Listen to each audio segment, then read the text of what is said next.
Hello, everybody.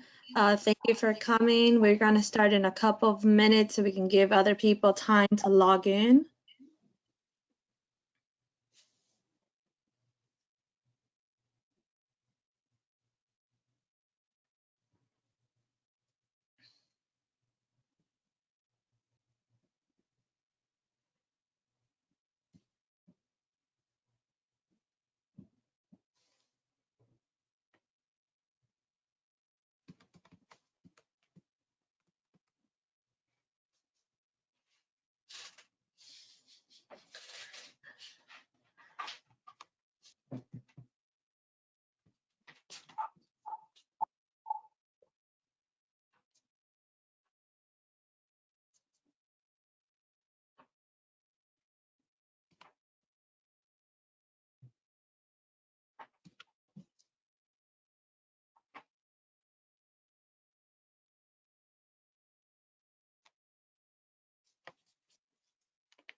Yes, there is sound. We're just waiting for a few more minutes.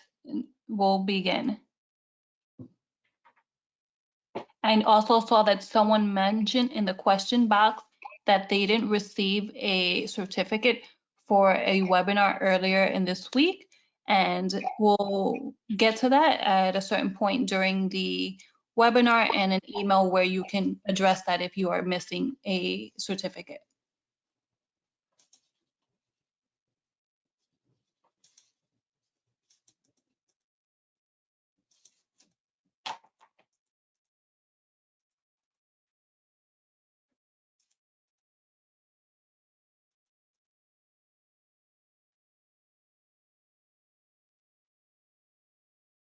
Okay.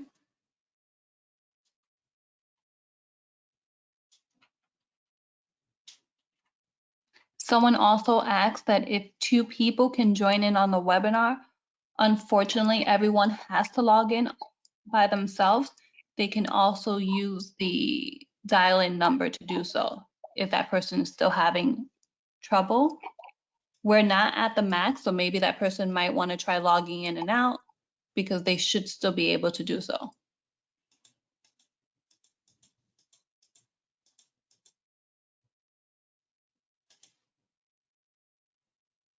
Okay.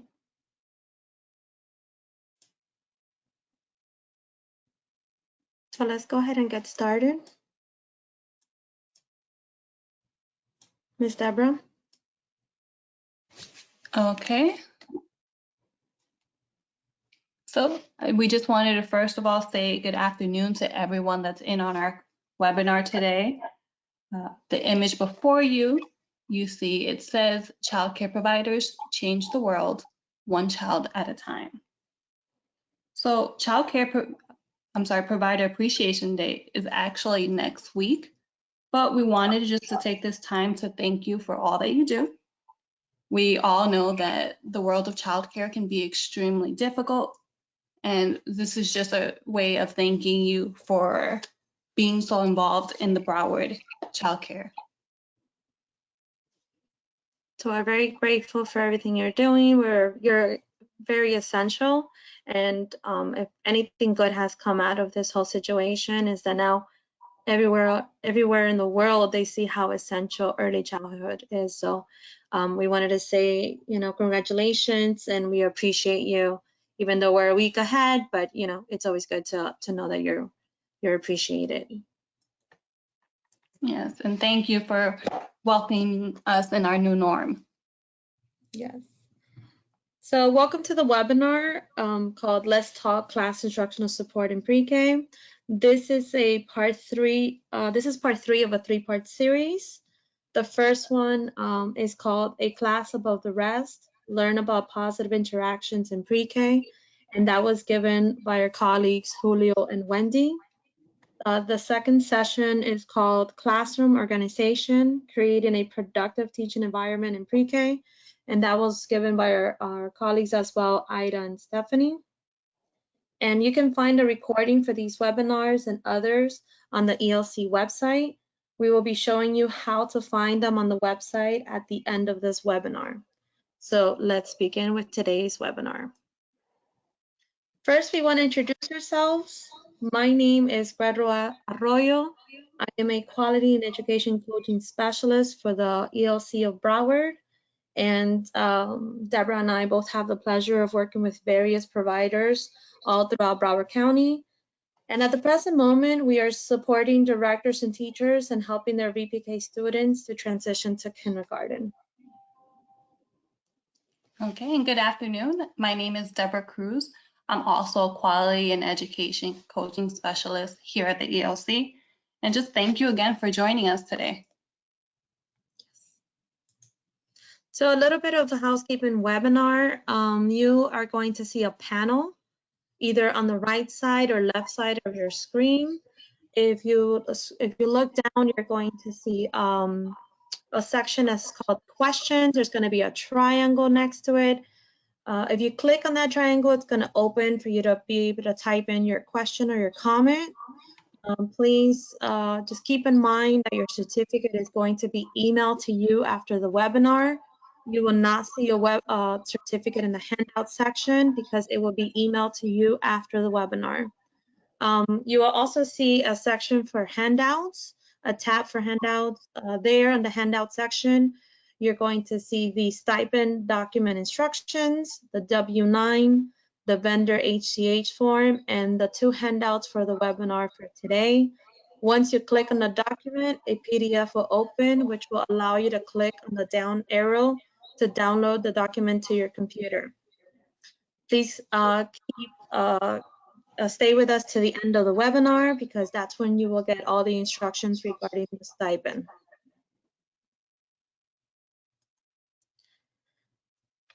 So the last session was called Classroom Organization, Creating a Productive Teaching Environment in Pre-K. And the reflection question that was stated at the end of that session is, think about ways you can minimize wait time between activities. So Stephanie and Ida gave a great presentation on how to do this. So now we're going to ask you, what is the best way to minimize wait time between activities? So the way we're going to do that is keep calm, it's poll time.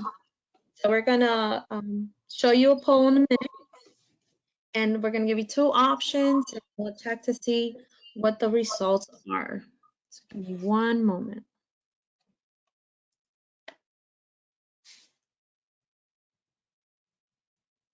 Okay, so we want you to think about ways you can minimize wait time. There are 2 different choices here, and we have the first one is have materials ready and available for the next activity, or you can choose wait for children to completely quiet down to move on. So you should be able to select one of these. We'll give you a few seconds to do so, and then we'll poll our results.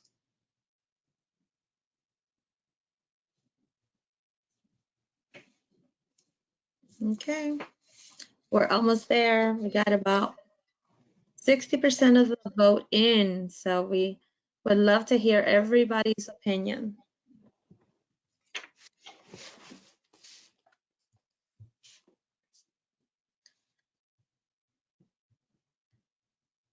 Okay. I see that people are also writing in the question box, and they're answering there.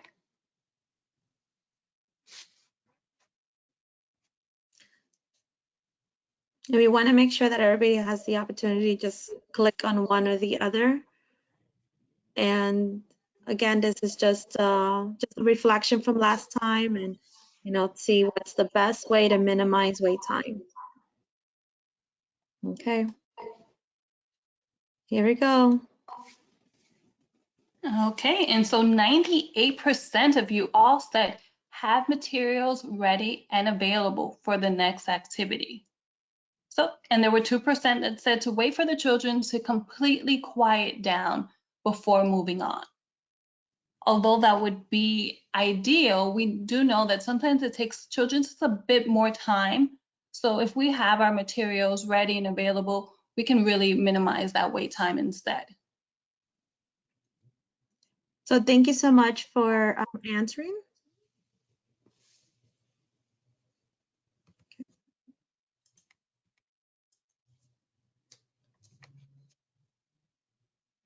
So what are we learning today? So the training objectives for today is we're going to do an introduction to instructional support. And then we're also going to be talking of the 3 dimensions of instructional support, which are called concept development, quality of feedback, and language modeling. So a lot of the questions that we get when we're out in the field is, what is class? I've heard of this. I hear my director or hear other teachers say, hey, I'm going to get a class observation soon. And a lot of people are sometimes confused as to what is this. So CLASS is an acronym that stands for Classroom Assessment Scoring System. So for short, we call it CLASS. It is an observational tool used that measures the effectiveness of classroom interactions between teachers and children and between children and children. There is a CLASS tool for infant, for toddler, for pre-K, and even for older age ranges. CLASS is being used in the state of Florida across early childhood programs to help support teacher practice, which has a direct impact on child outcomes. CLASS was developed to make teacher-child interactions objective and measurable. It is based on many years of studies across different classrooms in the USA as well as other countries. The research that CLASS is based on verifies that the interactions measured by the CLASS tool make a real difference in children's learning and development. This is an observation that occurs for about 2 hours in the classroom, and the teachers use this individualized report that they receive after to reflect on their own teaching practice. So if I can leave you with one word about CLASS, is that it is all about interactions. So it's measuring those interactions between the teacher and the children and how that affects the children's interactions to other children as well. There are 3 important factors to keep in mind. Please, you're welcome to take a picture or screenshot of this screen. 3 important factors that affect positive teacher interactions, and that is the frequency, the depth, and the duration of those interactions. So I would recommend for you to really reflect on your own practice today. We were both teachers, Deborah and I, we were both directors, and we understand what you go through day to day. And, we want to give you tools to improve on your own practice. So what does frequency mean? It means that how many opportunities did the teacher provide for children to, for example, analyze and reason? How many opportunities did the teacher really provide for children to express themselves? Depth. To what extent is the social interaction brief or rote versus very impactful, powerful, and genuine? So were the interactions just kind of passing, very brief, with no real purpose, or were they purposeful? Was there a real reason as to what the interaction was about? And duration. How long does an interaction or set of interactions take place? So a lot of times we'll say, well, I do that. I do ask open-ended questions, or I do have conversations with children. But how long did it really happen? So we recommend you screenshot or take a picture of this slide to help you reflect on your own teaching practice as we learn about concept development, quality of feedback, and language modeling. So as you can see from this chart, pre-K class has 3 domains. The first one is emotional support, then it's classroom organization, and lastly is instructional support. So each domain has their own dimensions.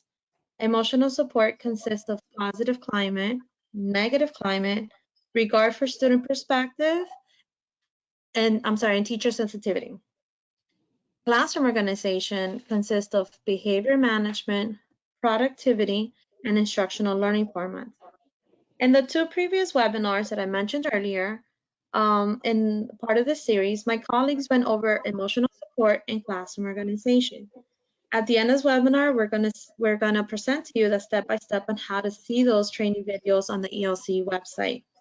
So for just a quick review, emotional support refers to the specific teaching behaviors that help children develop warm, supportive relationships. They help them experience enjoyment about learning and also an appropriate level of autonomy or independence. Classroom organization describes specific teaching behaviors that help children develop skills to regulate their own behavior, get the most out of the learning of each day, and maintain interest in learning activities. So today we're going to focus on instructional support, and we're going to give you examples and strategies for each of these dimensions. So what is instructional support? What is that domain? Instructional support refers to the specific teaching behaviors that support children's cognitive development and language growth. To have effective instructional support in your classroom, it is important to plan ahead. A lot of times we'll get teachers to say, well, how do I do that? It starts very simple. You have to plan ahead activities that are going to include a lot of the strategies that we're going to present to you. And then through these experiences, these learning experiences, the children are going to be able to think on their own, are going to be challenged to grow. So you're going to stretch their thinking, and they're going to be able to connect the learning into a real world context. So why is instructional support so challenging? I remember the first time that I was observed, I wasn't real sure as to how was I doing instructional support, if I was doing it at all. So it was actually a great experience for me to get that first report and just kind of see my actions and my behaviors and my questions and all that. So I know it can be very challenging. So keep calm, it's poll time. Why do you think instructional support is so challenging? Let's see.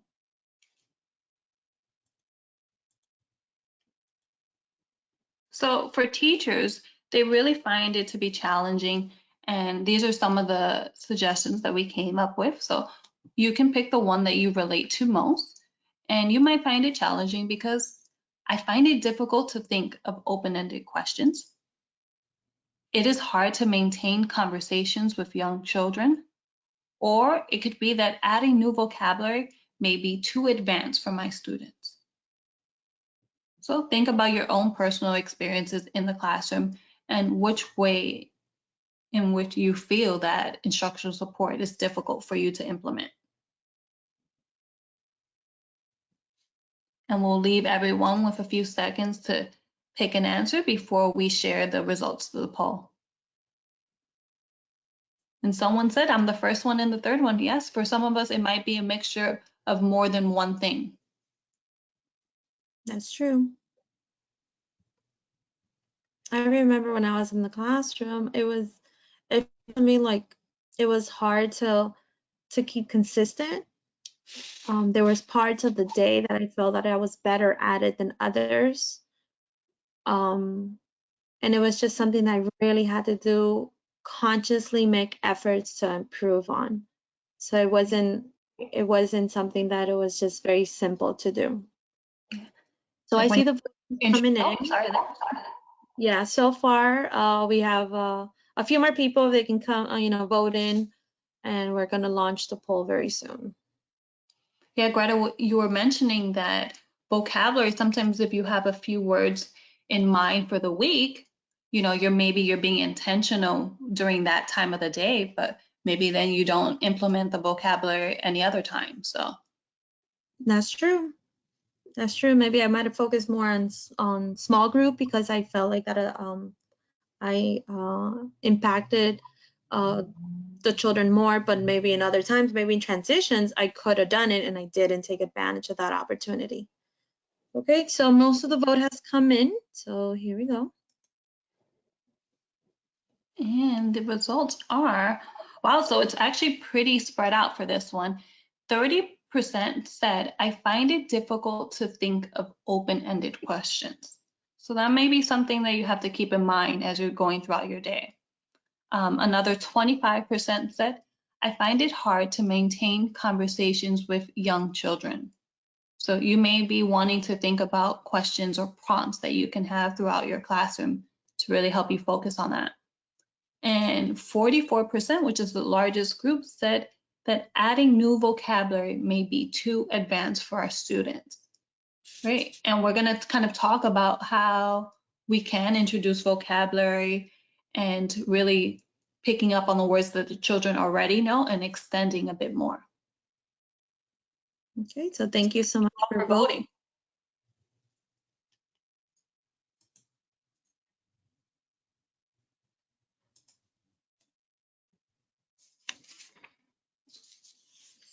So instructional support could be challenging because it could be difficult for teachers to plan activities that include all these strategies.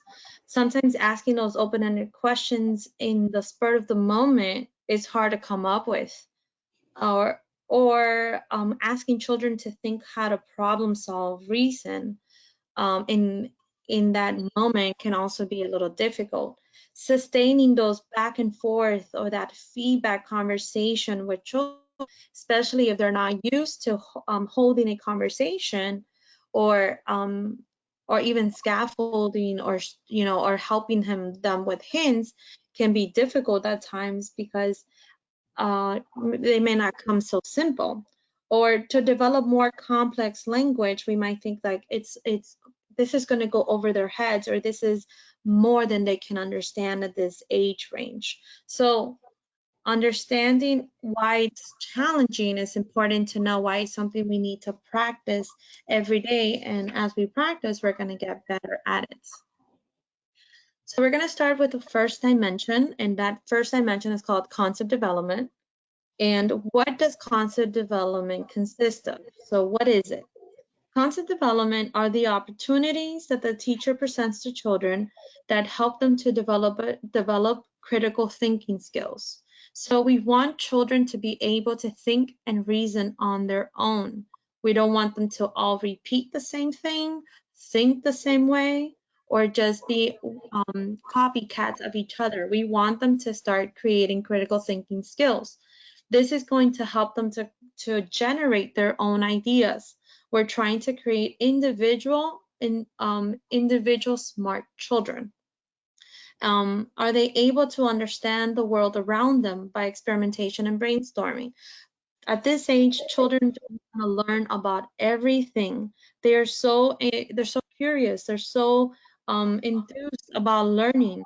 So when we present to them experimentation, when we give them the ability to learn hands-on, it's going to help them to create these critical thinking skills. So why is this even important? It's important because it creates a deeper understanding of the concepts. It helps them to create analytical thinking skills that are going to give them the opportunity to problem solve.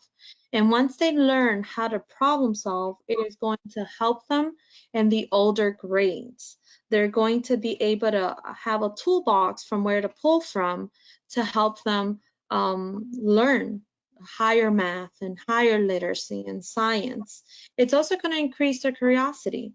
So this is a great domain, a great dimension that helps you to just expand the learning in your classroom.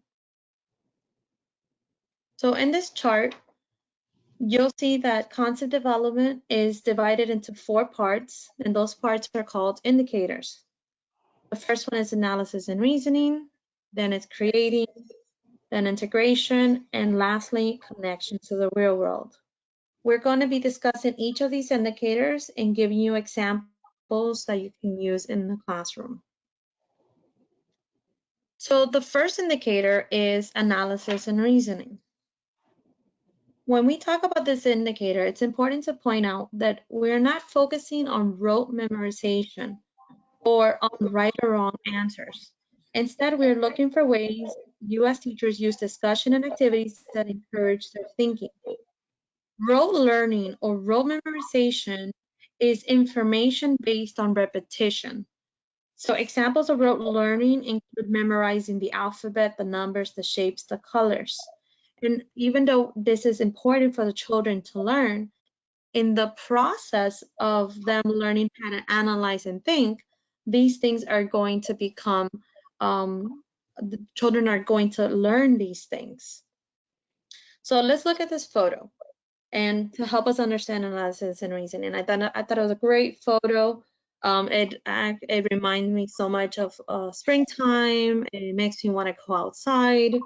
The children are highly engaged, and it's a very positive photo of children learning. So can you please go ahead and add a couple comments to the question box of what do you see?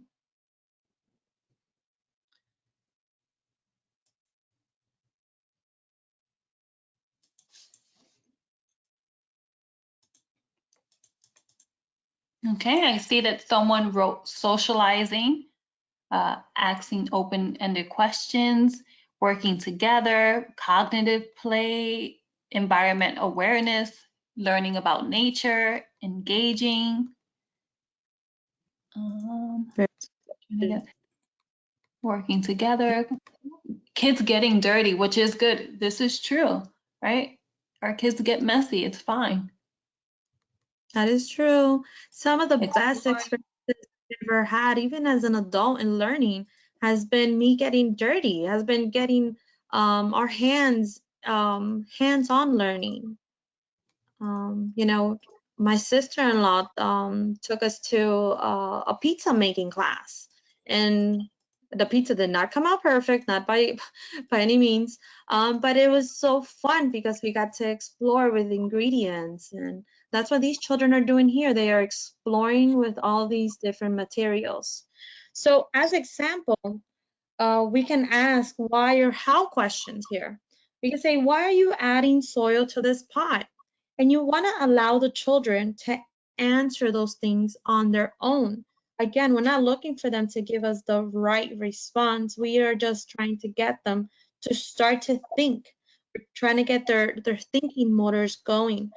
They're going to pull from what they have seen in the past, what they've seen in books, what they've seen their parents do, and they're going to give you some funny answers, but that's okay. That's how they're learning.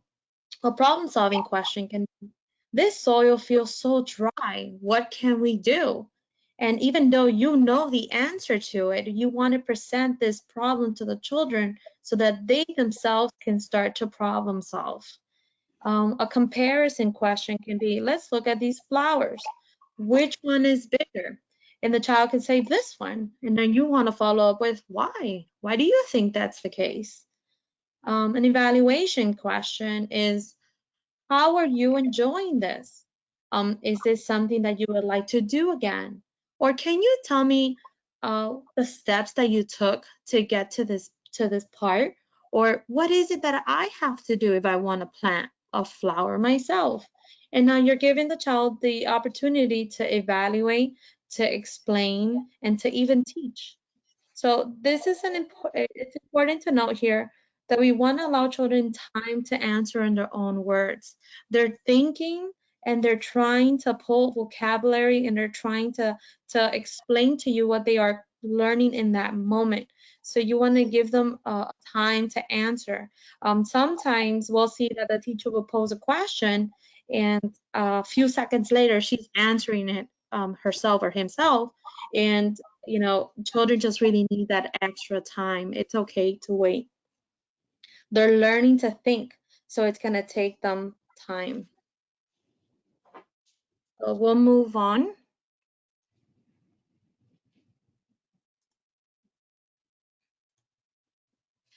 And here we have a photo, two photos actually. It says on the top, provide tasks where children can observe, predict, and experiment. And when we were putting this together and thinking of like, okay, what kind strategies can we teach? And the best strategy that I can tell you is that you want to follow your children's curiosity. You want to follow their interests. I wanted to share with you two activities that I really enjoyed when I was a VPK teacher. One of them is shadows, and the other one is parts of the body. And my co-teacher and I, all we did was simply follow their own curiosity. We see that when we went out to the playground, they really just had a lot of fun with shadows. And when we started learning parts of the body, they really just wanted to draw and learn about the different parts of the body. So we presented them with various opportunities to explore shadows and parts of the body. And then we had them analyze, we had them think. Why do you think a shadow occurred? Or how did one part of the body affect the other? And then we also gave them tools on how to answer those questions. We had books, we had the internet, we had presenters come in. We would go outside and do experimentations. They would draw their own shadow, or they would bring out their favorite toy and then they could draw that toy shadow. We learned about the sun and the moon and how those can affect shadows. Another great tool we can use to help increase these behaviors in the classroom is on the next slide,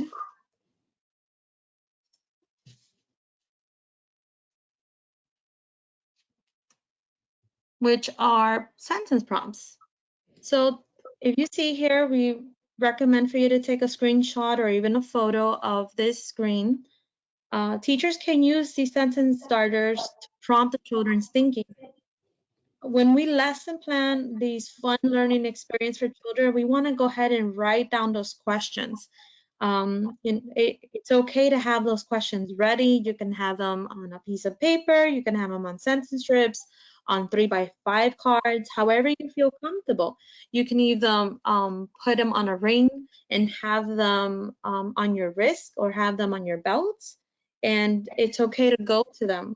The children are going to start learning how to answer these because you're going to also have to model for them how to answer. For example, if you say, what do you think? Going back to the flower question, why do you think the soil is dry?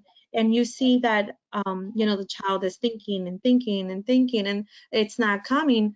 After you give them some time to think, it's okay for you to model how to answer that question, because you're also teaching them how to answer questions. So these sentence prompts or question starters are a real good tool to use in the classroom. You can even place them near the learning centers. You can take them on field trips. I find that field trips are a great place to learn to think and to analyze. Obviously, the field trips once we are able to come out of our homes and out of this quarantine. Yeah. The next indicator we're going to talk about is creating. Creating is the process to encourage children to create or produce their own ideas.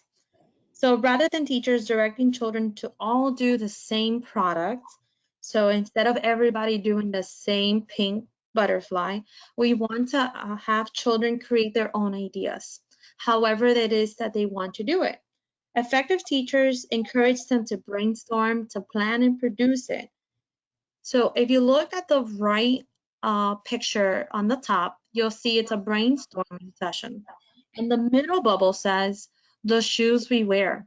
And from there, it stems off to so many other types of shoes. It stems off to other ideas, to parts of the body. And the great thing that I take from this photo is that it wasn't just one child given an idea, it was a group of children. And that's important because you want the children to see that their friend has an idea and then they have an idea, and then they're able to brainstorm together. On the bottom left is a square of a prescription, and I'm almost certain that maybe they were playing doctor or doctor's office. And you want to give the children opportunities to write prescriptions, write recipes. If they're going to pretend like they're going to a store, maybe write a receipt of what they bought and how much money did they spend. This child wrote purple medicine, which is real cute and funny, and I can only imagine what they were playing. The right bottom square is a story retelling. And this is a great tool to use when you're done reading a story. You want to encourage the children to retell the story in their own way. Again, it doesn't have to be right. It doesn't have to be exactly like the story. We just want them to create the thinking. You can have them maybe say, well, let's draw today the beginning, or let's draw today who were the characters, or what was your favorite character? Or, you know what, maybe we didn't like that ending so much. So how can we change this? What else can have happened in this story? And you just give the children the freedom to create their own thinking.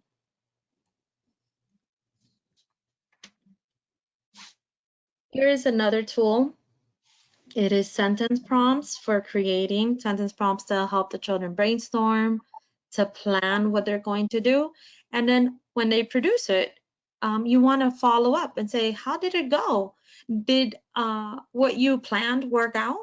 Or what you guys planned here in this center, did it work out? Did it come out as you expected it? Or did you have to change your plan? So these are great also sentence starters to help the children in creating.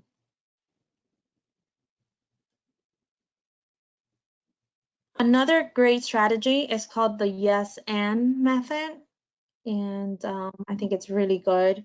It's no matter what the child says, you accept it and you just say yes, and then you can modify the conversation, or you can have the child add even more by just ending it with and. So Deborah and I are going to give you an example of what that looks like. I'm going to be the teacher and Deborah's going to be the child. So Okay. the example, Miss or Deborah, what would we take on a picnic? I think sandwiches. Yes, those would be good to eat. And I wonder what else we could bring for our lunch. So the yes and allowed me to continue that conversation with her. And it also said, I agree, sandwiches is a good idea. And what else? So our purpose here is to continue to get the children to create more and more thinking. So the next indicator we're moving on to is called integration. So in integration, teachers demonstrate effective integration in two ways. By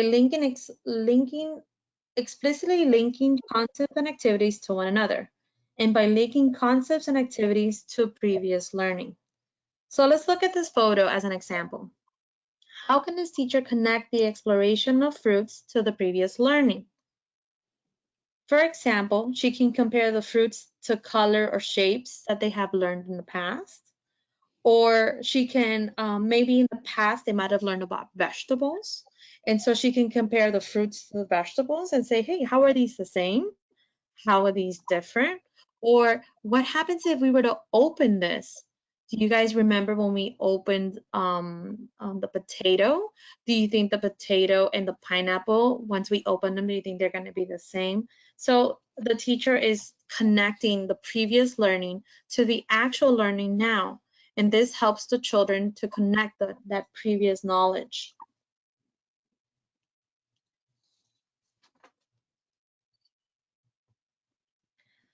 Remember, previous knowledge is very helpful for us. At this point in time, most of the children in pre-K might have already gone to the threes or been a toddler or even an infant in your school. So they come with a lot of previous knowledge.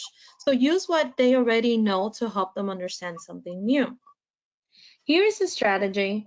It's called making connections. And it is a strategy that is used in kindergarten classrooms. However, it can be modified to preschool classrooms as well. So let's take a look at it. That first part, it says text to text. So we could change that to story to story. And so once you're done reading the story, you could say, I really enjoyed this story. I story reminds me of another book. And you leave that open for the children to tell you. You want them to start to think, oh, we just finished reading a book about bears. What other book have we learned or what other book have we seen that is also about bears? The second part says text to self.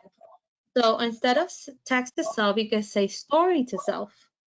So once you're done reading the story, or even as you're reading the story, you can say, this part of the story reminds me of a time when or reminds me of the time when my pet, or what does it remind you of?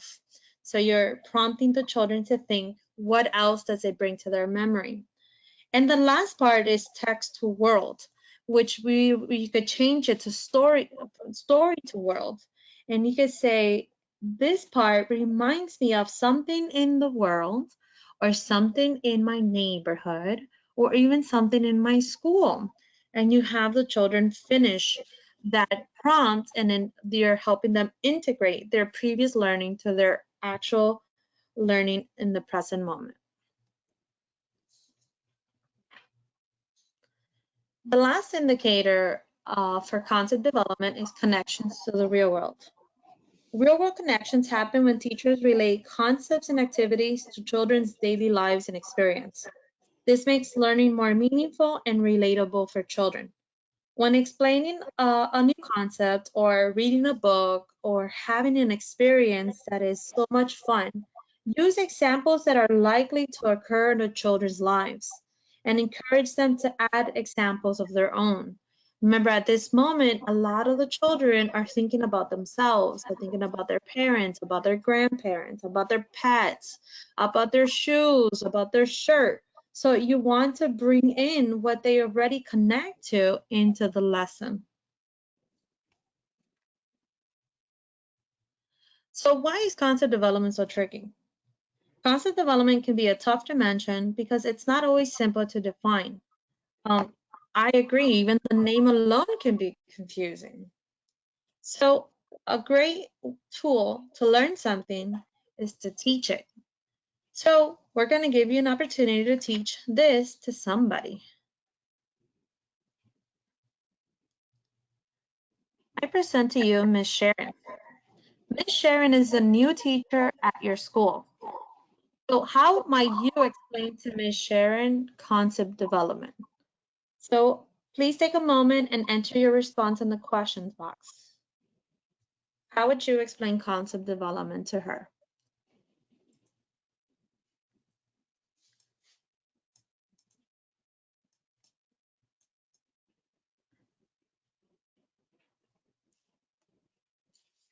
Okay, so we're just waiting on, oh, I see.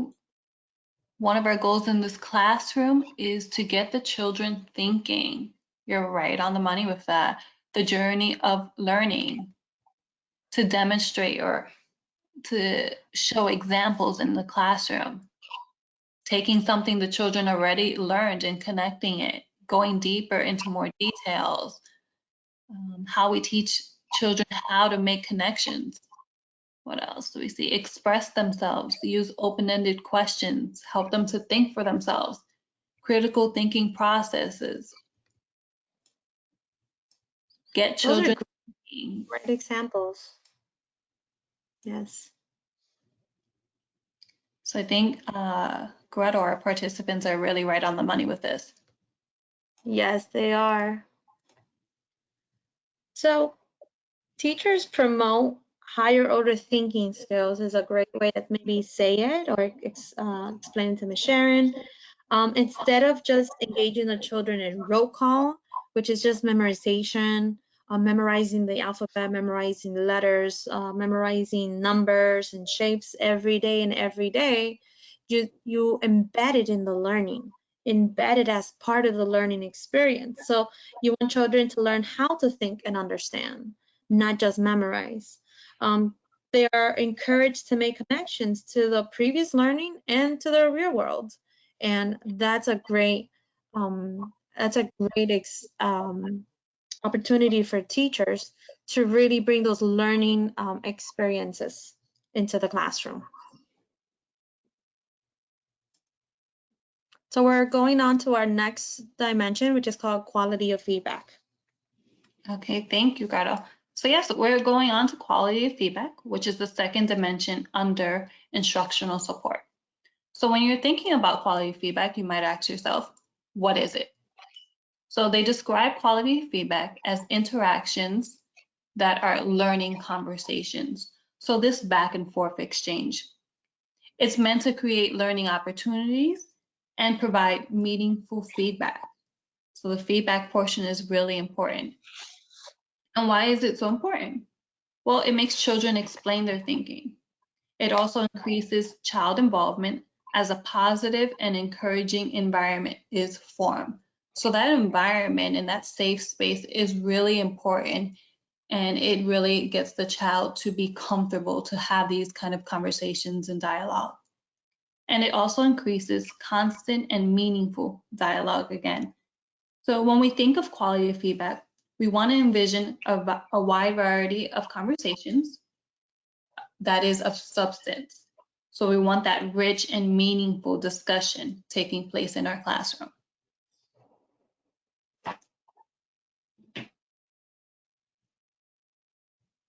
Okay, so then we have our next slide.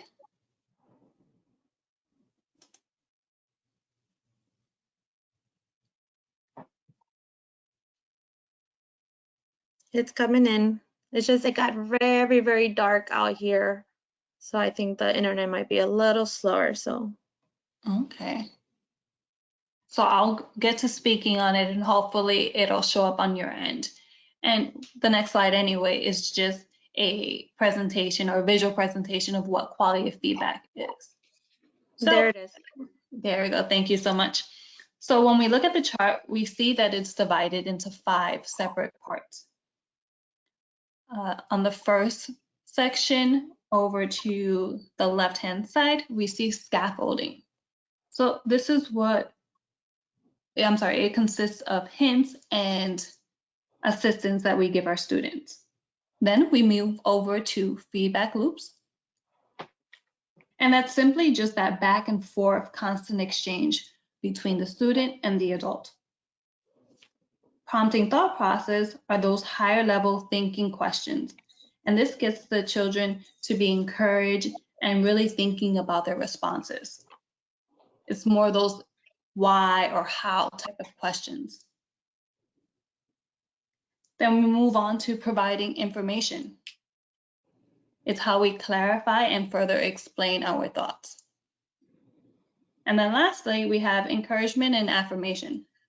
It's that particular praise and recognition that we give our students, and the meaning for that too is to really increase their involvement.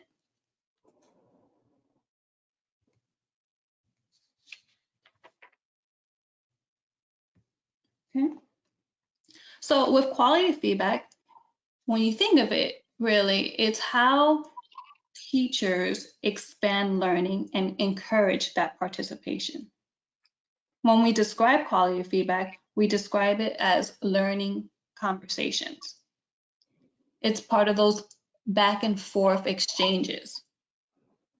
And we have these conversations to ensure children understand what the teacher is trying to teach, right? So everything that we say in response to the child, it's that opportunity to help them understand something better or to persist in something more.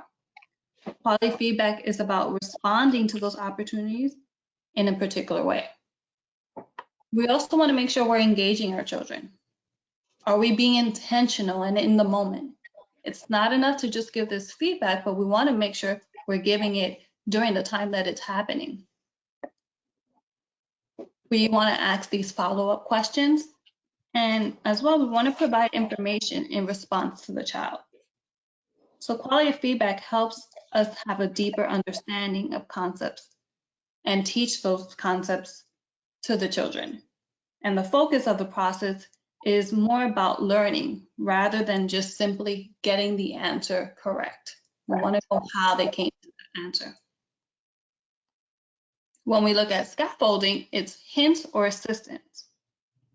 And that's part of our first indicator. So scaffolding happens when a teacher acknowledges where a child is starting and then provides that appropriate level of support.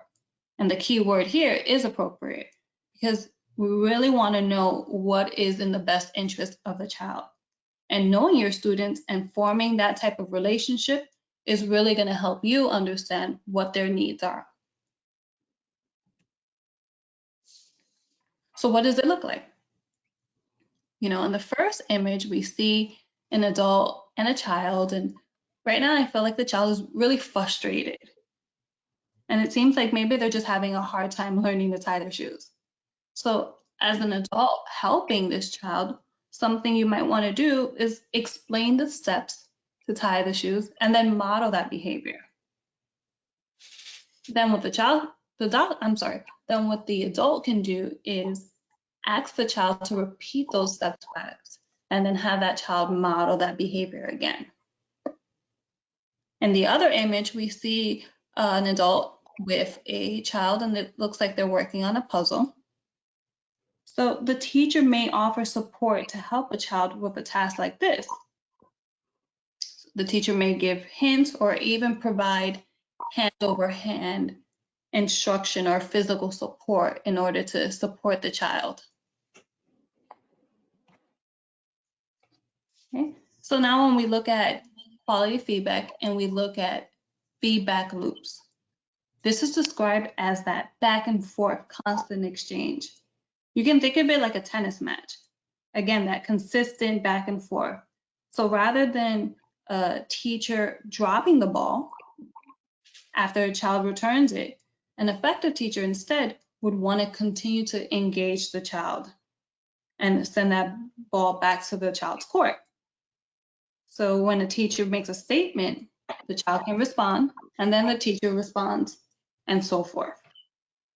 A teacher that is persistent in sustaining conversation throughout follow-up questions.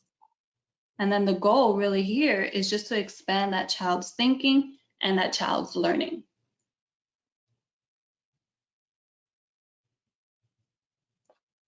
So when we move on to feedback loops again, and it's when we're responding to children. So you have to ask yourself, what does this question promote? Is there a why? Is there a how? So how do you know that? You can ask the child, why do you think that? Is it something that could be explained? Does the feedback stretch the child's thinking or even push their learning? It needs to be one of those higher level thinking questions. If the answer is just no, or it's a rote response like good job, then we really need to push ourselves to think of how we can incorporate this better.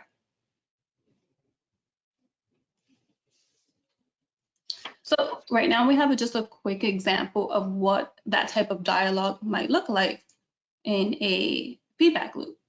So it's a cold and rainy day, which right now many of us are experiencing because it's storming. Yes, it is a thunderstorm by my area, by the way. Got really dark. And a child asks his teacher why they're not going outside to play. The following exchange takes place.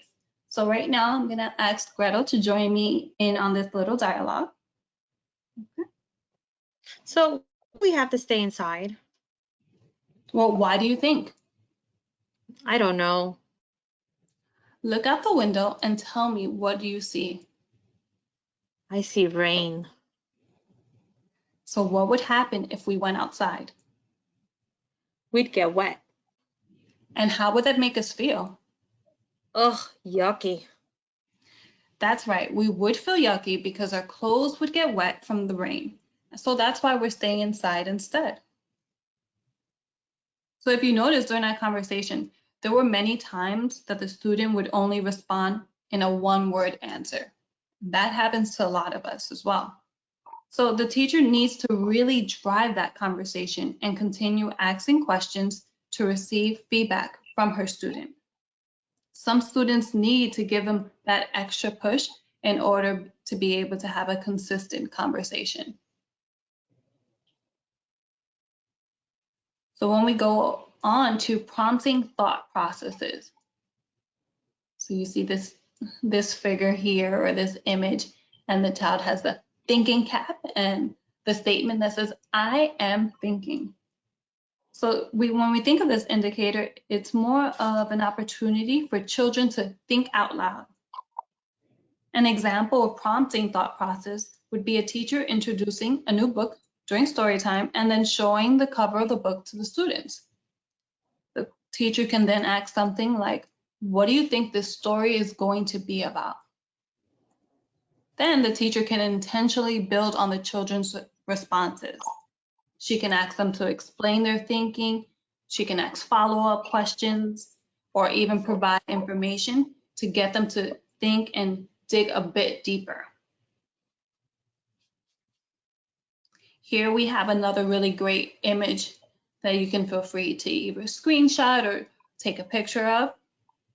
So it asks some follow-up questions and provides the child with information as they arrive at the answer.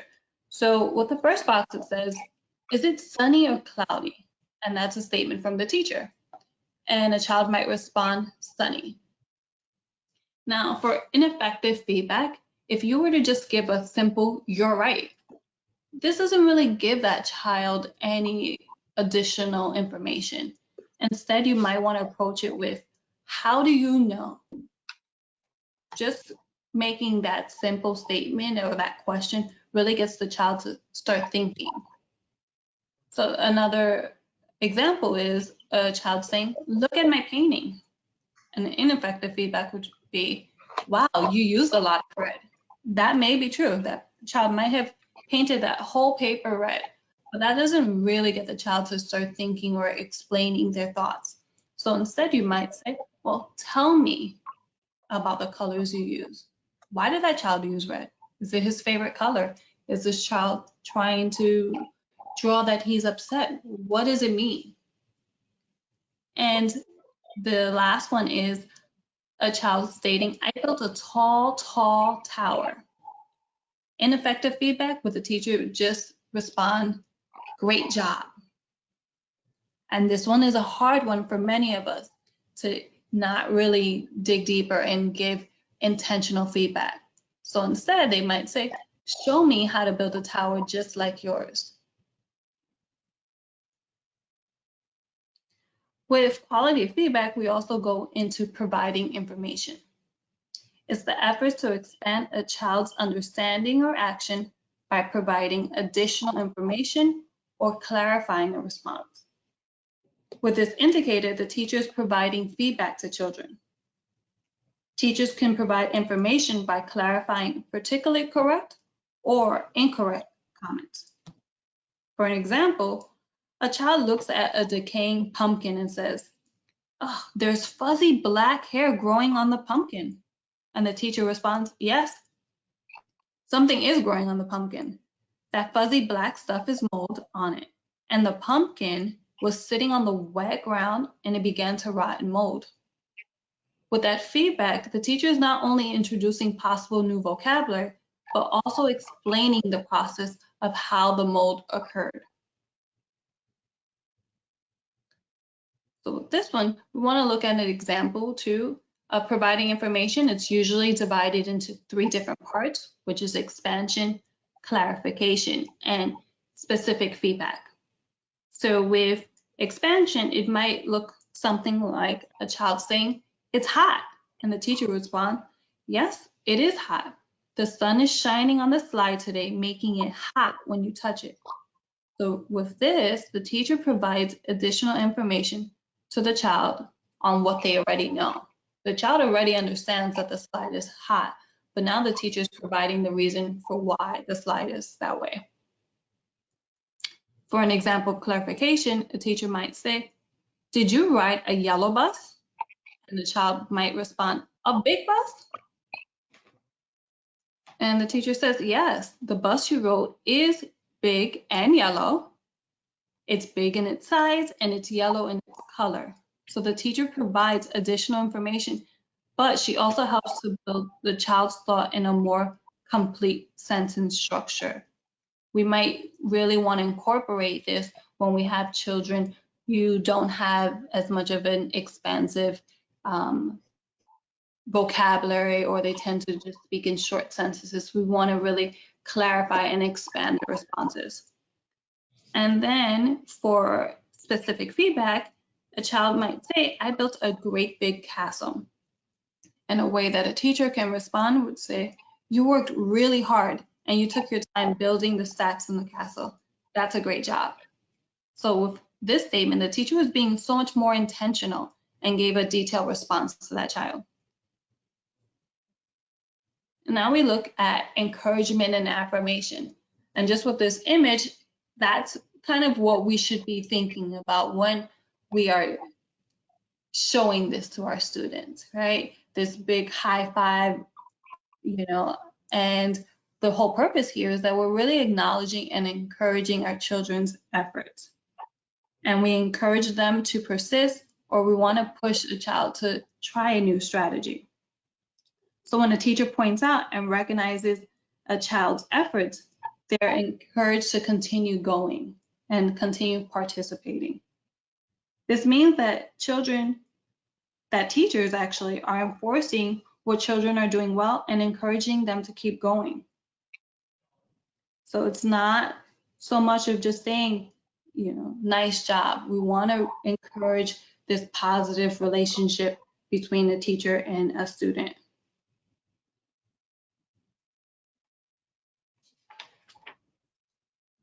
Okay, so then we go to encouragement and affirmation. So what does that look like? So a teacher should really be thinking about how they can increase understanding, how they can also increase that effort. We want to get that child to be persistent, to continue and be engaged. We also want them to try new strategies. Encouragement and affirmation can really strengthen the relationship between a teacher and a student. If that child becomes comfortable in sharing his or her thoughts and they're not afraid of voicing their opinion.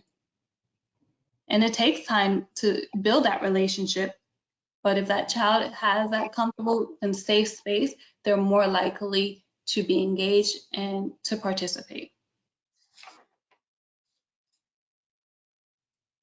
So quality feedback is a complex dimension. Often teachers are unsure about what counts as feedback. So right now, what we're going to do is we're going to go back to Ms. Sharon, right? She's that new teacher in your school. And earlier in the presentation, we described what concept development was. So now what we want to do is describe what quality of feedback is. So you can take this moment to write in the question box, and how would you describe quality of feedback to Ms. Sharon?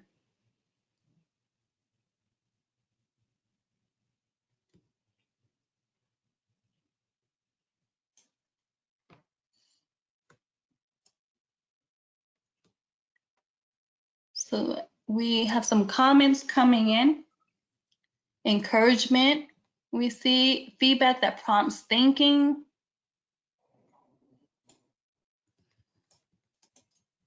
Encourage teachers to be specific. Ask questions that have the children think about the actual answers.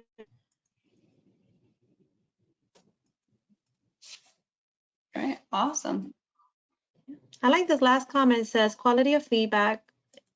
The goal is to keep kids thinking and talking.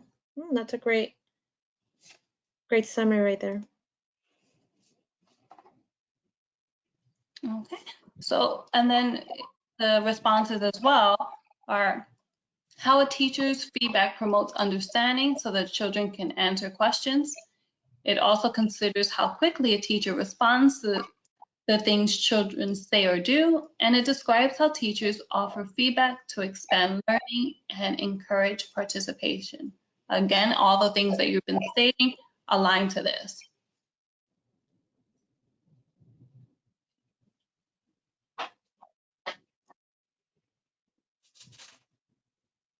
So we have another poll for you, and it is your feedback often more than just good job? So we know this is a really tough one for a lot of people. So on the screen, you're gonna see the 3 responses. Are you that person who says, yes, always, I always give more than just good job? Or is it sometimes? Sometimes I'm really intentional about things I say, and other times, I'm not as mindful. Or is this something that you just need to work on? I need to really be intentional on the feedback that I give my students. So take a few seconds and then we'll be able to share those results.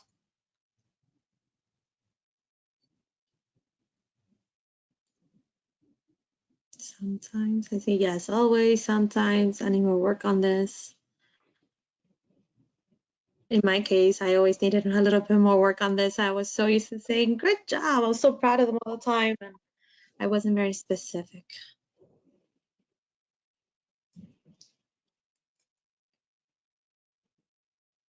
All right, so about half of you, 53%, says yes, always.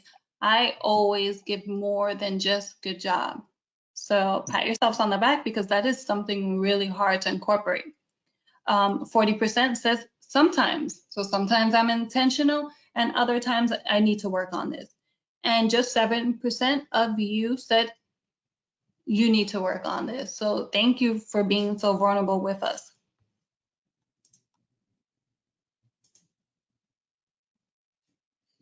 Okay, so we're moving on to the last dimension, and that is called language modeling. So what is language modeling? Language modeling supports the children's language development. It's the way that teachers model complex language. And the best thing to do is to encourage children to talk and talk and talk. You want to give them the opportunity to practice those language skills. So why is this even important? Because it provides the opportunity for children's language to expand. Your classroom is a safe place for them to learn and to grow and to make mistakes, right? So we want to give them those opportunities. You want them to increase those language skills. This is going to affect them directly in their academic and social success. And then you also are going to supplement that homeschool connection. Sometimes at home, the children may not have those opportunities to truly express themselves or use language or are spoken to in that complex language. So as a teacher, you supplement maybe what they may not be receiving at home. So in this chart, you're going to see the indicators of language modeling. As soon as it pops up, there it is. It has 5 indicators, which are frequent conversation. Again, those open-ended questions, they're very important. Repetition and extension, self and parallel talk. We're going to explain that because that's the first time I saw that, I was like, what is that? And lastly, advanced language. So with frequent conversation, this looks at the natural flow of conversations in the classroom. Teachers can talk to children about what they are doing, why they are interested in that particular toy or that particular activity, and what do they really have to say. In contingent responding is the teacher's response to contingent upon the last thing the child said. So for example, let's look at this photo. The children are building with magnetic tiles. So the teacher would respond to the child based on his perspective of his building structure. So she wouldn't start to embed maybe thinking and bringing, oh, do you remember that book we talked about earlier? And try to bring back maybe that last activity. No, you want to try to concentrate on what the children are doing and you want to respond on what they are doing at the moment. Teachers can keep conversations going also by encouraging peer-to-peer conversations. So this is a great opportunity for this teacher to ask one of the boys to explain his building structure to the other boy, and maybe even have them share and say, I wonder what would happen if we were to put these together. So that is how those frequent conversations can occur. We want to also aim to have conversations with children throughout the day, throughout the daily routine. So maybe just ponder on times in the day that your classroom is just very, very quiet, or what can you do to maybe expand the children's learning, even in those lunch times, snack times, those unstructured times, those transition times. How can you maintain those conversations with children?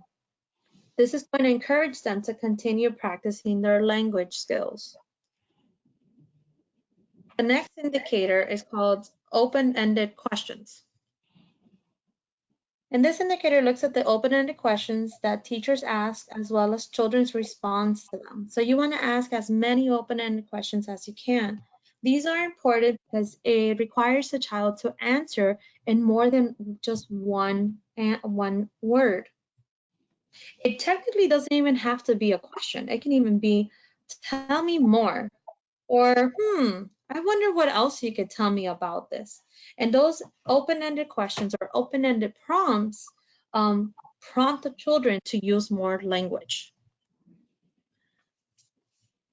You're going to see in a moment a chart that compares open-ended questions to closed-ended questions. And I want to be clear to explain that closed-ended questions are not bad. they're actually very useful. They are scaffolding questions, the ones that you start off with when you want to introduce something. So you'll start off with by saying, is there a cat in the story? And the child's going to say yes. Then you want to follow up with an open-ended question, and you say, so tell me what happened to him. And you just allow the child to express themselves. Or when you say, what color is this? And the child says red.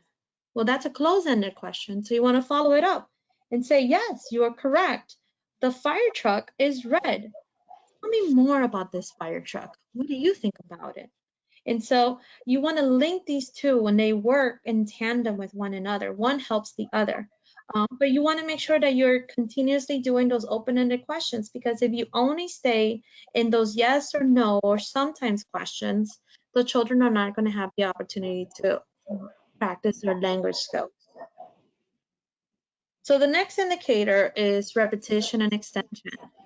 And this is a cute little boy who's wearing these green goggles. And I'm guessing that he might have said to his teacher, look, goggles. And the teacher then repeated and extended by saying, your green goggles protect your eyes. So now she's giving context to what he said. She's expanding and repeating. She's acknowledging that what he said is correct. And now she's adding more language to model complex language for the child. So using repetition and extension will help increase the children's vocabulary and will help to keep conversations going by focusing on the child's language. This will encourage the child to maintain that back and forth conversation with the teacher. So the next indicator is called self and parallel talk. So with this indicator, it's all about mapping actions throughout language. With self-talk, you as a teacher, you describe your own actions while you're doing them. And then with parallel talk, you use words to describe the children's actions in the moment. With self and parallel talk, it's actionable and occurs at the same exact time as the action, not before or not after. And we have this image before you. So we have our dear friend, Bob Ross. And as he would take us through each masterpiece that we've seen, he would be able to slowly describe his own actions as they were occurring. So that is self-talk. Then when we think of parallel talk, we want to think of maybe like a sportscaster, someone who's giving us the play-by-play. Those actions are the key word here. So self and parallel talk must involve an observable action. Then when we think about advanced language, so we're using a variety of words and connecting them to familiar words or ideas. So we're expanding upon words that a child already knows. It's also when you define those new words in relevant ways that's going to make sense to that child. So really advanced language is about teachers using and explaining new words in a way that a child will understand. It's when a child uses the word mad and the teacher then expands on it and provides words like angry or upset, frustrated to make that same connection. So here we also have a child who's looking at a dictionary and she's maybe learning about new words. And an example of this would look like the teacher states, how do you think she feels? And the child responds with afraid. And the teacher says, yes, he is afraid. He is scared. I think he might be frightened because he's alone in the dark. Can you think of a time that you were afraid? So with this type of interaction, the teacher not only expands on the word afraid, she uses the word, she uses it in a similar word, and also gives a definition of it. So ways to improve that language modeling, ask these open-ended questions, have those conversations, promote this language. You want to also repeat and extend the child's response. Take what they say and expand it more. Use that self and parallel talk, right? Describe those actions as they are occurring. Use that advanced language and encourage children to talk to each other. It's not just about talking for the child and the teacher to interact, it is also that peer communication with each other. So teachers often assume that in order to improve language modeling, they have to talk more, which, yes, we do want to encourage that constant conversation, but it's a lot more than just teacher talking. To put it simply, language modeling gets children listening and uses more language. So when we go back to Miss Sharon, remember that new teacher in the school, and we want to ask her, how would you, as a teacher, how would we describe language modeling to Miss Sharon? So again, this is an opportunity for you to put this in the question comment section. And how would you describe this to Miss Sharon? And some of the responses that we're getting is using language to describe child's actions. That is right on the money. Sorry, this little section is super tiny. Being intentional, expanding on words the child knows, and expanding or introducing new words, using language to describe what the teacher's doing. Use words to explain the meaning, give the meaning in different ways. I see here that somebody wrote, children learn by reading and listening to new language. So by reading means that you read to them new books and you expose them to new concepts and new ideas. Ways to support the child's language, describe your actions and their actions. These are all perfect examples of what language modeling is. Another points are that the teacher can use it to teach about language. They can model and encourage children's language use. It can reflect the extent which teachers model grammatically correct language, and it also allows opportunities for children to expand their language and increase dialogue in the classroom. So we want to just have like a quick summary of all three concepts that we went over today. So with that, we're going to bring you back to a poll, and the statement goes, the question actually, which statement best describes concept development? So please, out of three choices, pick one. Do you feel it is making connections to the real world, using dittos or worksheets, or is it asking rote-only questions? Which one best fits concept development?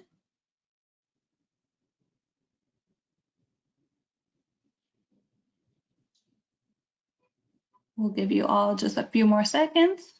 And so the best response would be, and 98% of you chose it, making connections to the real world.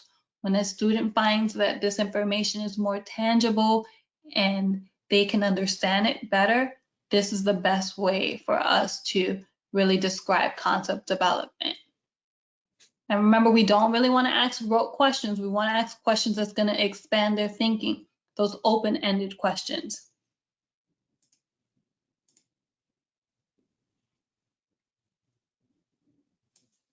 And then we're going to move on to the next one, which is, which statement is an example of quality of feedback?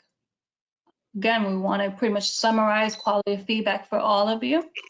So you're going to be given three choices.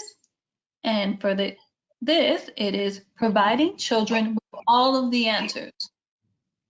Do we want to do that? Do we want to maybe provide children with information? Or lastly, do we want to provide children with snacks, which I'm sure they would love, but which one best? Quality of feedback. I would like a snack. Yeah, at this point. All right, and 83% said providing information, 0% said providing snacks, which is true, and 16% said providing children with the answers. So just that clarification here is that we don't want to provide children with all of the answers. I think that keyword is all, right? We want children to come to that decision on their own. We want to really encourage them to explain their thinking. So when we provide those answers already for them, it doesn't give them that opportunity to think on their own and to provide those answers on their own. And the last one is, which statement is an example of language modeling?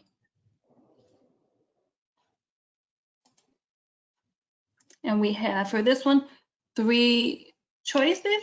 Is it open-ended questions? Is it closed-ended questions? Or should we not be asking any questions at all?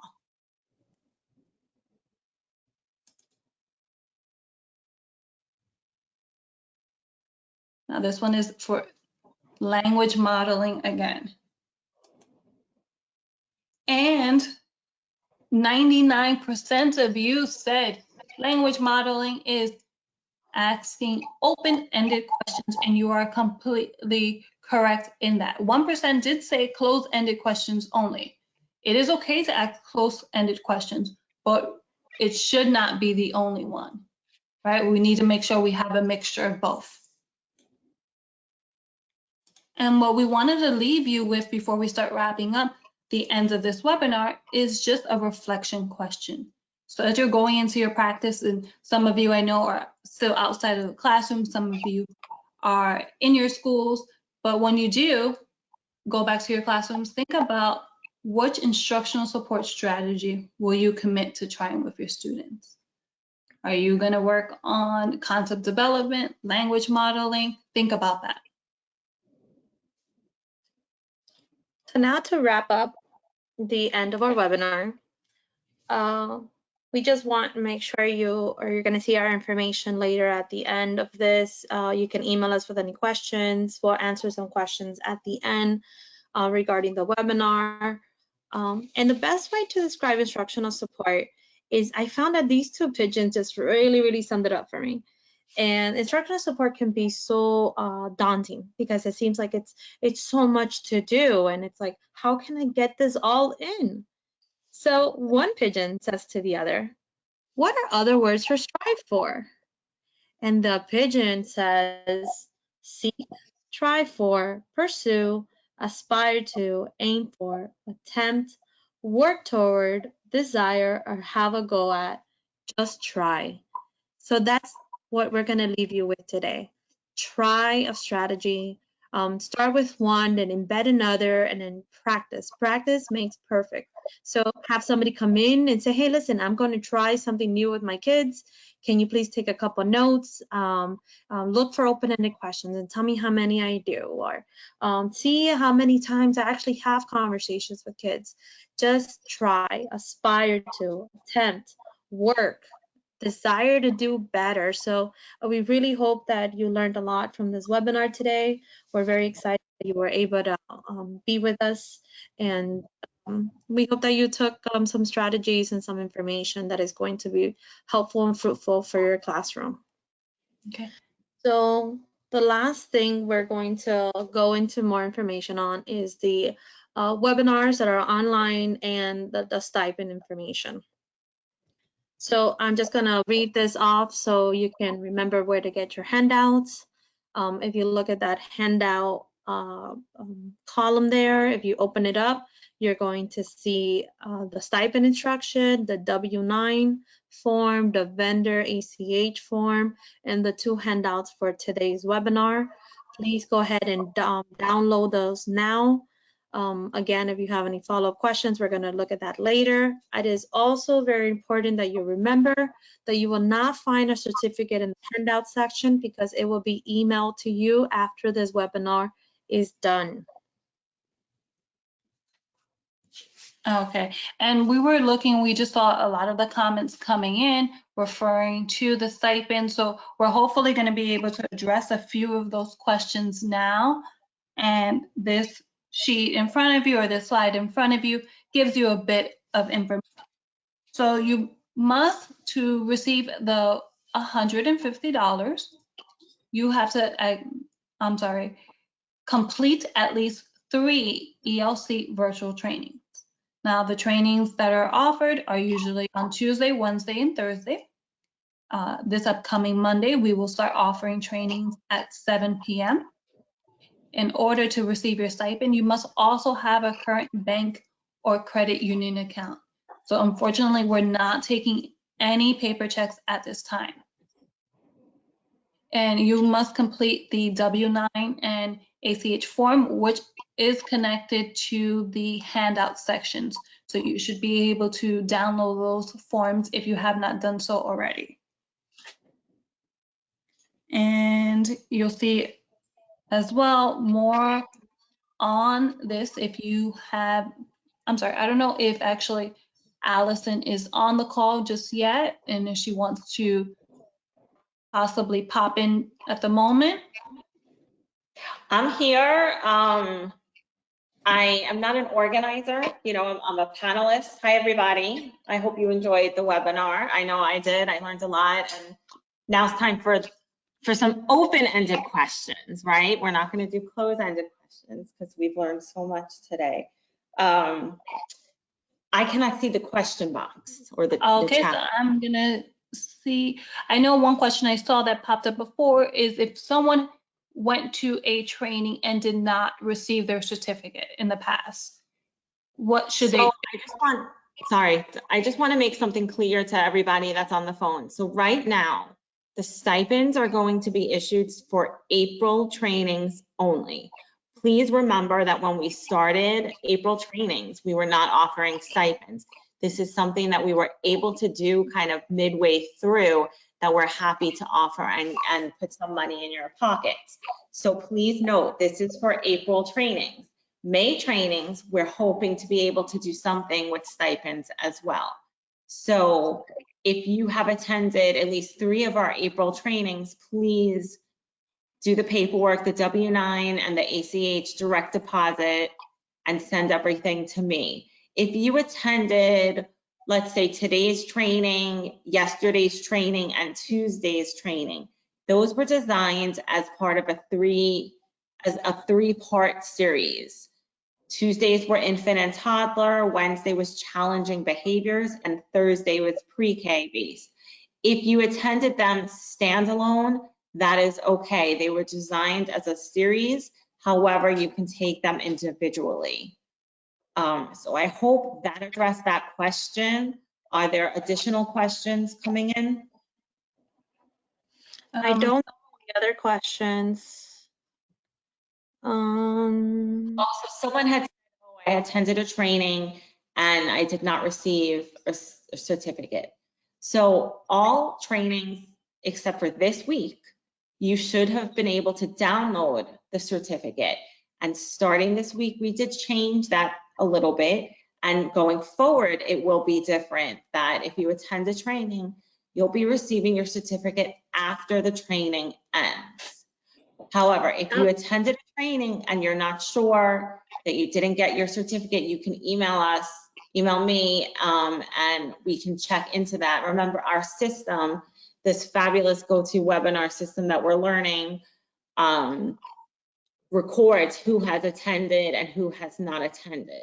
So we will be able to see, in fact, that you did attend. So that is why you can sit at a computer and watch this fabulous webinar with a coworker, but if you're both not individually registered, you will both not get the credit for it.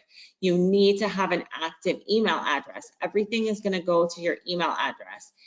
And please pay attention to what email address you're using when you register, because I've noticed over this course that over this time, I've been receiving emails from people where they email me using one email and say, hey, I haven't gotten my certificate. And when I check, it's in fact, they registered using a different email address. So please make a note of that as you continue to do this.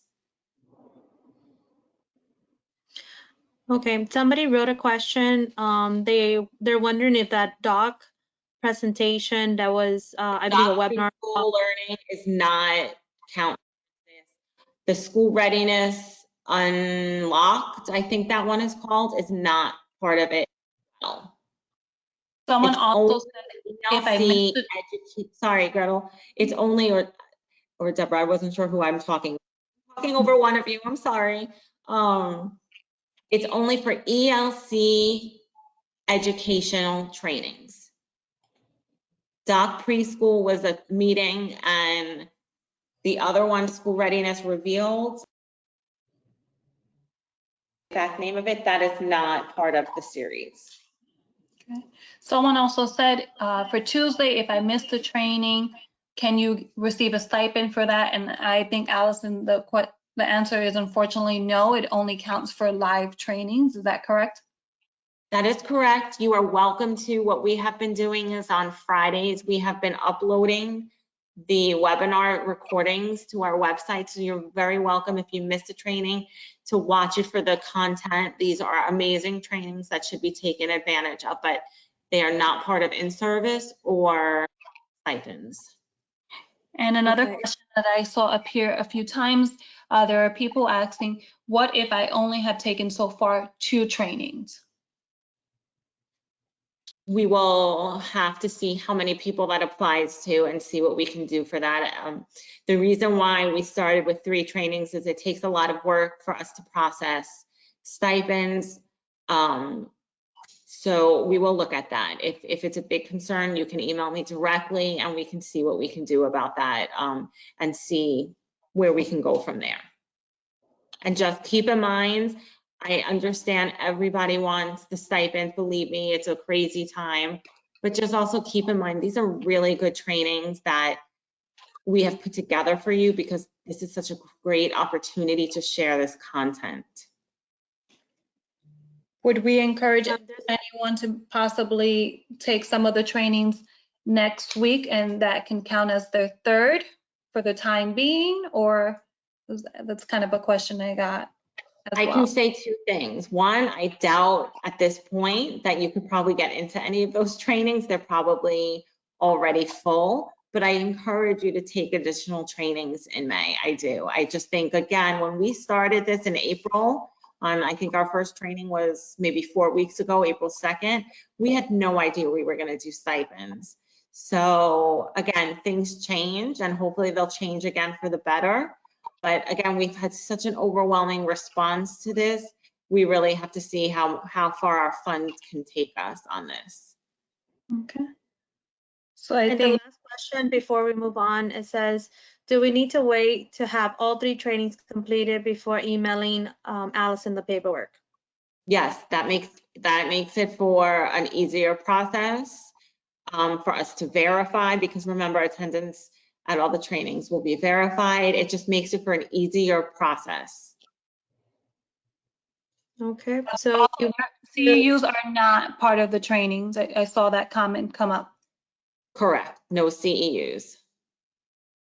okay, any other further questions? Please, we're going to show you now where to send them to. It's just we want to respect your time for the webinar. You'll see here's our information. And there is Allison's information and email. If you have any follow-up questions, please go ahead and reach her there. And let me just also add, please, you are welcome to email me, but please keep in mind, there's almost 500 attendees on this call. So if everyone on this call, on this webinar, emailed me, it's going to take a while for me to scroll through. So just be patient on a response, okay? And Yes. Allison, for this particular training, when should participants expect to see a certificate? They should be receiving it in about within the hour. Okay, so just a reminder for anyone who doesn't get their certificate right away, give us, a bit of time. Yeah. And lastly, I just wanted to do a step-by-step on how to find those training videos are on our website.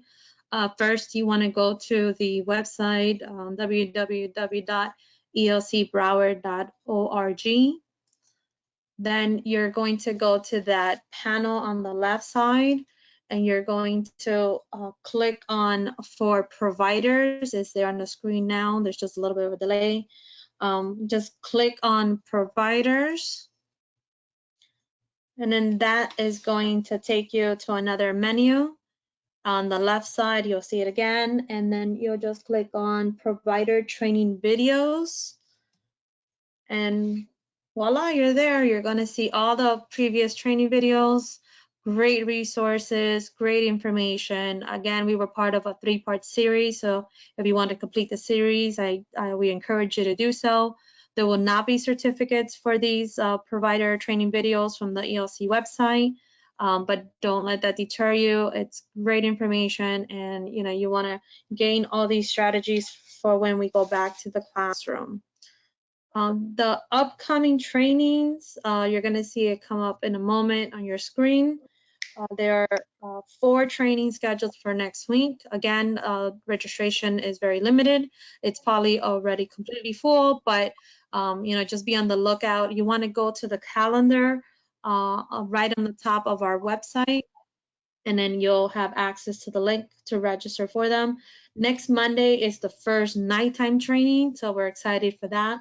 And there's also Spanish trainings. There was a question that said, are all Spanish trainings in Spanish language? And there's yes. The presenters will be speaking completely in Spanish. And unfortunately, someone also did mention if it doesn't allow them to register, unfortunately, that means that it is now at capacity.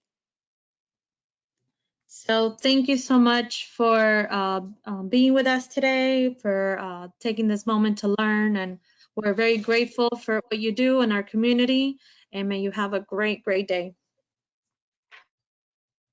And we'll stay on for just a few more minutes in case anyone needs to download those 2 forms. Remember, you're going to need those forms for your stipends.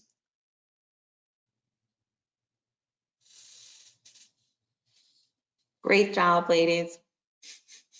Thank you. Thank you. Thank you for jumping on.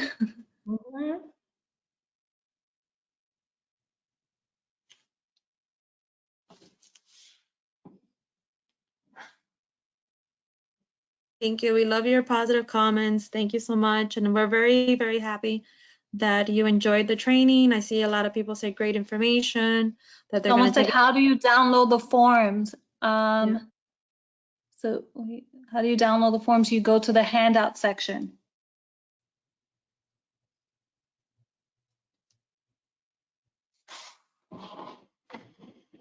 Once you're at the handout section, you should be able to click on the document and save it to your desktop.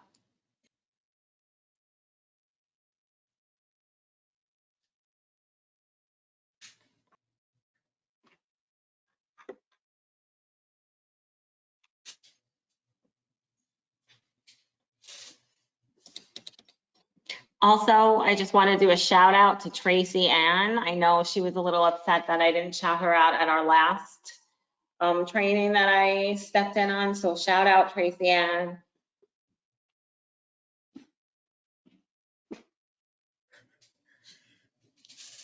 Okay. So I think we have come to an end. Deborah, if you have anything else to add, or Allison, before I end it? Nope, I'm good. No. All right. Well, bye, Thank you so everybody. much. Thank you so much. Thank you, Deborah. Thank you. Bye, guys. Thank you. Great job, everybody. Thank Have you. a good one, everybody. You too. Thank Bye-bye. you. Stay safe. You too.